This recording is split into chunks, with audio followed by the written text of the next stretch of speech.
हमने ठाना है हर बच्चे को उसके मंजिल तक पहुंचाना है। चंद्रलोक में आपका स्वागत है। आज का टॉपिक है एरियाज रिलेटेड टू सर्किल्स। तो आज हम देखेंगे सर्किल के एरिया कैसे फाइंड करते हैं। उसके पहले ये जान लें कि सर्किल में क्या क्या चीजें, बेसिक चीजें जानना होगा। जैसे ये सर्किल का क्या है, ये सेंटर है और इस सेंटर से सर्किल तक जो मिलाते हैं लाइन सेगमेंट को, तो ये कहलाता है रेडियस। और यह जो सर्किल है, इस सर्किल के जो लंबाई है, इसको हम लोग इस लेंथ को कहते हैं सरकमफेरेंस। तो सर्किल के केस में सरकमफेरेंस कहें या पेरीमीटर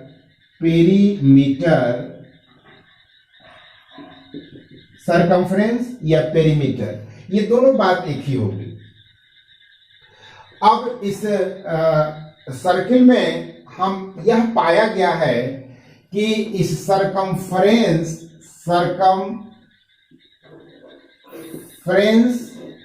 बाय डायमीटर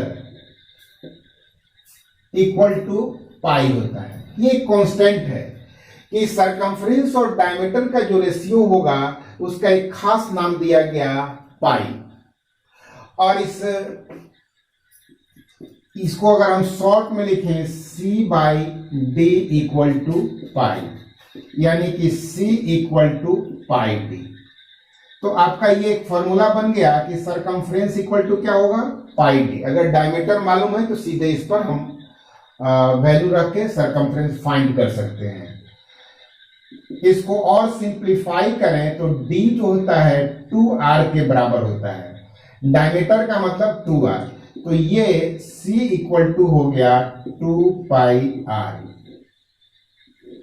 ये आप लोग याद रखेंगे। अगर इसमें इस सर्किल में कुछ और टर्म आएंगे, जैसे आपको आएगा आर्क, कॉर्ड,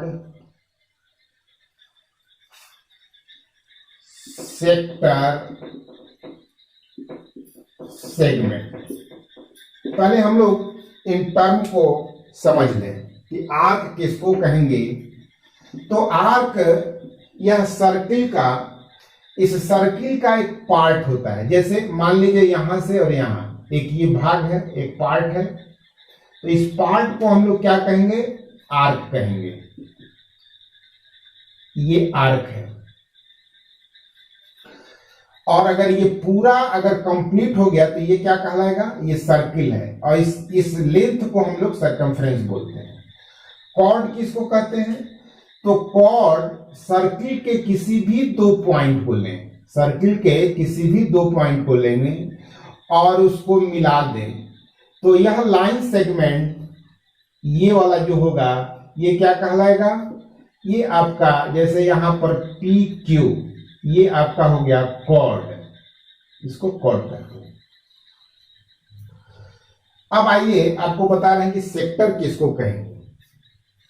तो इसमें, इस सर्किल में ये सेंटर है और सेंटर से ये एक रेडियस और एक दूसरा रेडियस ये आप ले लीजिए। तो यहां पर ये R और R, ये बीच का एंगल, इसको हम लोग थीटा से इंडिकेट करते हैं जनरली। तो ये आप देखिए, यह क्या है, आर्क है और ये क्या है, रेडियस है। तो रेडियस और आर्क से जो इनक्लोज क्षेत्र है उसको कहा जाता है सेक्टर। उसको क्या कहेंगे, सेक्टर। ये वाला जो अगर रीजन है इसको हम लोग कहेंगे माइनर सेक्टर। और यह जो रीजन है इस रीजन को कहेंगे मेजर सेक्टर। अब आइए सेगमेंट किसको कहेंगे। तो अब दूसरा सर्किल लेते हैं। जैसे ये एक सर्किल है, इसमें ये इस इसको हम लोग कहते हैं कॉर्ड, और ये क्या है, आर्क है। ये क्या है आपका, कॉर्ड है, और ये क्या है, आर्क है। तो कॉर्ड और आर्क से इनक्लोज्ड जो रीजन होगा उसको हम लोग कहेंगे सेगमेंट। कॉर्ड और आर्क से जो घिरा हुआ क्षेत्र होगा उसको क्या कहेंगे, सेगमेंट। तो यह जो भाग है इसको हम लोग कहते हैं माइनर सेगमेंट, और ये जो बड़ा वाला भाग है, रीजन है, इसको कहते हैं मेजर सेगमेंट। अब आप लोगों को इसमें कई चीजें, एरिया जब आपको निकालना होगा तो एरिया में आपको निकालना होगा, किसी सेक्टर का एरिया निकालना होगा, सेगमेंट का एरिया निकालना होगा, या कभी पूरे सर्किल का भी एरिया निकालने के लिए दिया जा सकता है, या कभी सेमी सर्किल होगा। सेमी सर्किल का मतलब जैसे ये सर्किल है, इसको अगर ये सेंटर से होते हुए इस डायमीटर को खींच दिया जाए तो ये दो भाग में हो जाता है। तो यह एक भाग ये वाला और ये क्या कहलाएगा, सेमी सर्किल, इसको कहेंगे सेमी सर्किल। अगर इसको अगर चार भाग में बांट दिया जाए इस प्रकार से, तो यहां पर ये 90 डिग्री एंगल बनेगा। तो ये हो गया एक क्वार्टर, हो गया एक क्वार्टर, ये हो जाएगा। तो कभी आपको एक पूरे सर्किल का एरिया निकालना हो सकता है, एक सेमी सर्किल का निकालना हो सकता है, या कभी पूरे क्वार्टर का एरिया फाइंड करें। कैसे हम एरिया फाइंड करते हैं, चलिए आपको मैं बताता हूं।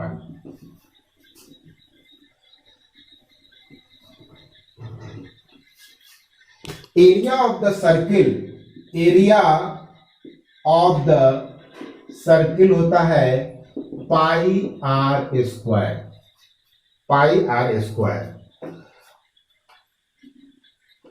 एरिया ऑफ सेमी सर्किल क्या हो जाएगा, सेमी का मतलब होता है आधा। जब पूरा सर्किल का एरिया पाई आर स्क्वायर है तो उसका आधा यानी हाफ क्या हो जाएगा, 1/2 पाई आर स्क्वायर। उसी प्रकार से अगर पूछ दिया है कि एरिया ऑफ ए क्वार्टर क्या हो जाएगा, एक क्वार्टर का area of A quarter of a circle हो जाएगा आपका 1/4 पाई आर स्क्वायर। अब अगर मान लिया जाए कि जैसे ये एक सर्किल है, ये आपका एक सेक्टर बन रहा है, यहां एंगल ये थीटा है, तो इस केस में इस सेक्टर का, इस भाग का, इस सेक्टर जो बन रहा है इसका एरिया क्या होगा। तो area of a sector equal to होता है pi r square theta by 360। अब आपको लग रहा होगा ये कहां से आया, ये कहीं आसमान से नहीं टपका है। देखिए मैं आपको बता रहा हूं बहुत आसान तरीके से। आप देख रहे हैं कि पूरा एक सर्किल, कंप्लीट एक सर्किल बनता है तो टोटल एंगल कितना होता है, 360 होता है। यानी कि 360 डिग्री एंगल, तब उस केस में आपका एरिया क्या है, पाई आर स्क्वायर। जब 1 डिग्री होगा तो एरिया क्या होगा, पाई आर स्क्वायर बाई 360। अगर एंगल जो है थीटा हो जाए तो उस केस में यूनिटरी मेथड से आप क्या लिखेंगे, ये मल्टीप्लाई हो जाएगा। तो यही हो गया पाई आर स्क्वायर थीटा बाई 360। तो इस प्रकार से किसी सेक्टर का एरिया आप फाइंड कर सकते हैं। यहां थीटा इक्वल टू कोई भी वैल्यू हो सकता है। अब आगे देखिए कि सेगमेंट का कैसे हम एरिया निकालते हैं। एरिया ऑफ ए सेगमेंट, ये सर्किल है, ये सेंटर है। अभी आपको बताया कि सेगमेंट क्या होगा। तो सेगमेंट जब किसी कॉर्ड और आर्क के द्वारा जो रीजन घिरा होता है, कॉर्ड और इस आर्क के द्वारा घिरे हुए रीजन को ही हम लोग कहते हैं सेगमेंट।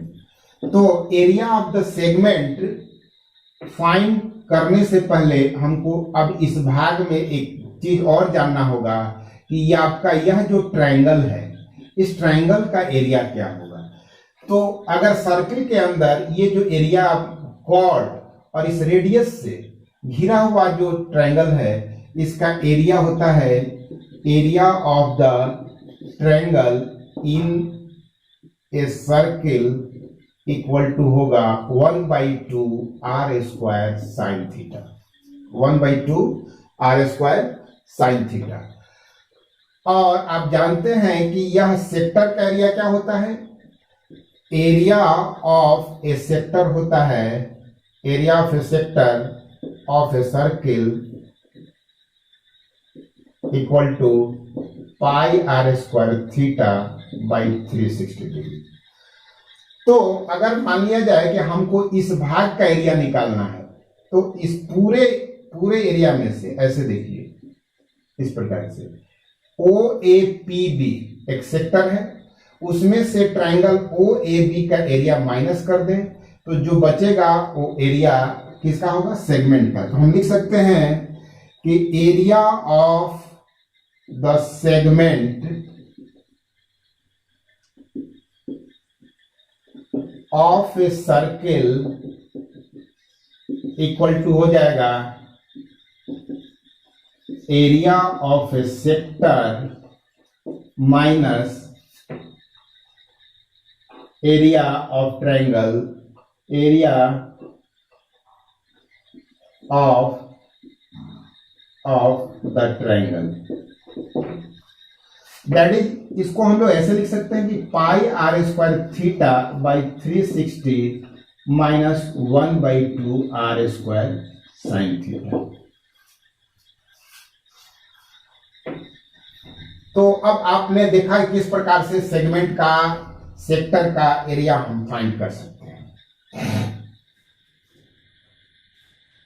तो अब बताते हैं आपको कि एरिया ऑफ द रिंग क्या होगा। जैसे आप देखते हैं कि जैसे ये एक सर्किल है और एक दूसरा एक सर्किल ये है, ये कॉन्सेंट्रिक सर्किल है, दोनों का सेंटर एक ही है। इस केस में यह जो भाग है ये क्या बनाता है, रिंग बनाता है। तो इस रिंग का एरिया क्या होगा, तो यहां देखिए जो ये छोटा वाला सर्किल है उसका अगर रेडियस स्मॉल आर हो और बड़ा जो सर्किल है उसका रेडियस अगर कैपिटल आर हो, तो उस केस में हम लिखेंगे कि area of the ring equal to क्या हो जाएगा, ये बड़े सर्किल का एरिया पाई आर स्क्वायर, तो इसमें से छोटे सर्किल का जो एरिया होगा वो माइनस कर देंगे तो आपका एरिया निकल जाए किसका, इस पार्ट का जो रिंग बना रहा है। तो हम इसको सिंप्लीफाई कर सकते हैं, pi r square bracket r square. तो ये हो गया आपका, कोई भी रिंग अगर निकालना हो रिंग का एरिया तो डायरेक्ट इस फॉर्मूला का यूज करेंगे। एक चीज और, जैसे कि मान लिया जाए कि अगर ये सर्किल सेमी सर्किल हो तो उस केस में ये पूछा जाता है कि ये बताइए कि सेमी सर्किल का पेरीमीटर कितना होगा, सेमी सर्किल का पेरीमीटर कितना होगा। तो आप जानते हैं कि पेरीमीटर क्या होता है, तो लेंथ ऑफ द बाउंड्री होता है। तो यहां पर देखिए ये रेडियस और यह जो सेमी सर्किल का आर्क है इसकी जो लेंथ होगी वह क्या होता है, पाई आर, क्योंकि पूरे का क्या होता है 2 पाई आर, तो ये हाफ होगा तो ये हो जाएगा पाई आर, और ये आर और ये आर 2 आर, इन सबको जोड़ देंगे तो एक सेमी सर्किल का पेरीमीटर निकल जाएगा। तो हम लोग क्या लिखेंगे कि semi circle perimeter of semi circle equal to pi r plus 2 r. इसमें से आर कॉमन ले लीजिए तो पाई प्लस 2। ये फॉर्मूला आपको याद रखना होगा कि किसी भी सेमी सर्किल का अगर हमको पेरीमीटर निकालना होगा तो r इंटू पाई प्लस 2। इसको और सिंप्लीफाई करेंगे तो आपका आएगा 36/7r। अगर आपका MCQ टाइप का क्वेश्चन है डायरेक्ट आप इसमें r का वैल्यू रख के सेमी सर्किल का पेरीमीटर फाइंड कर सकते हैं। एक चीज और बताना, अंत में आपको बताना चाहूंगा कि जैसे मान लीजिए ये सर्किल है, ठीक है, अब पूछ देता है कि ये जो ए बी आर्क है यहां से यहां तक, इसकी लंबाई कितनी होगी, ये लेंथ कितना होगा। तो आप जानते हैं कि पूरे जो सरकमफ्रेंस है या इस सर्किल की लंबाई क्या होता है, 2 पाई आर। तो यहां पर हम देखते हैं कि इस पूरे की लंबाई जो है अगर कितना है, 2 पाई आर है, तो कितना एंगल बनता है, 360। और इस केस में अगर एंगल यहां पर थीटा हो तो ये लेंथ ऑफ ए बी यानी कि आर की लंबाई क्या होगी, तो आप लिखेंगे कि length of the arc equal to 2 pi r theta by 360।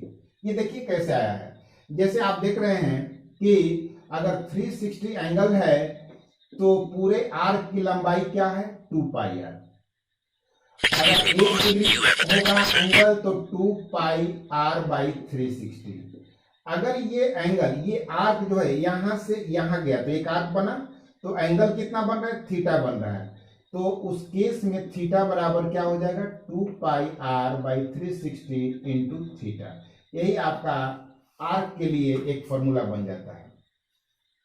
तो अब हम आपको इस आज के क्लास का आपको एक समराइज करना चाहें तो हम ये कहेंगे कि इसमें कैसे एरिया फाइंड करेंगे। तो एरिया आपको फाइंड करना होगा किसी सर्किल का एरिया, तो सर्किल का एरिया होता है पाई आर स्क्वायर, उसका आधा हो जाएगा तो सेमी सर्किल कहेंगे, उसका हो जाएगा 1/2 पाई आर स्क्वायर। उसी प्रकार पूछ देगा कि पूरे सर्किल का अगर 1/4 1/4 कर दिया जाए तो 1/4 पाई आर स्क्वायर। और आगे जैसे आपका मान लीजिए सेक्टर बन रहा है, सेगमेंट बन रहा है, उस केस में सेक्टर का एरिया क्या होगा, तो सेक्टर के केस में पाई आर स्क्वायर थीटा बाई 360। और अगर सेगमेंट बन रहा है तो किस प्रकार से हम सेक्टर के एरिया में से ये अगर ये सेगमेंट है तो सेक्टर के एरिया में से ट्रायंगल का एरिया माइनस कर देते हैं, तो इस भाग का एरिया निकल जाता है जो सेगमेंट का एरिया कहलाता है। और उसके बाद यह जो याद रखिएगा कि पेरीमीटर ऑफ सेमी सर्किल क्या होगा, तो r इंटू पाई प्लस 2, इसका शॉर्ट में 36/7 r 36/7 r का यूज आप लोग करेंगे एमसीक्यू के लिए, बहुत आसान होगा। r का अगर लेंथ निकालना होगा तो 2 पाई आर थीटा बाई 360। तो आज का क्लास इतना ही, और आगे अब हम आपको बताएंगे क्लास 10th का एक्सरसाइज, इस एरिया रिलेटेड टू सर्किल से जो एक्सरसाइज है, कल हम इस पर क्लास लेंगे। जय हिंद। बेशक नाम एक कोक के फिर भी अपने सच्चे से रिस्पेक्टेड लाइफ जी रहे साना।